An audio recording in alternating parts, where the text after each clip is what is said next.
As we've reported, Thomas Crooks graduated Bethel Park High School in 2022. That's also the same year that his former guidance counselor, Jim Knapp, retired. Knapp told Pittsburgh's Action News 4 that he remembers Crooks as a typical teenager. This boy was not a menace to society. This boy was not an issue at all. When Jim Knapp learned who was behind the violence at Saturday's rally in Butler, he called the moment gut-wrenching. But I really do believe this young man just was he just snapped. It really just snapped, and evil was in the world, and evil took him over. Knapp started working with Crooks when Crooks was a sophomore in high school.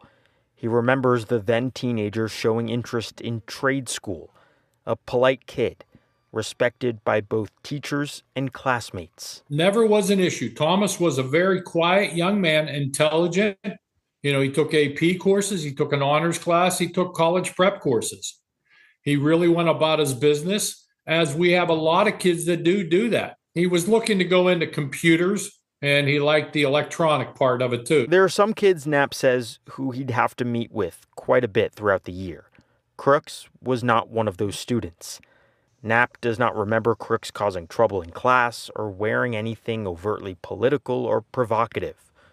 Over the last few days, Knapp has been racking his brain, trying to think maybe there's something he missed. And you really can't find anything, right?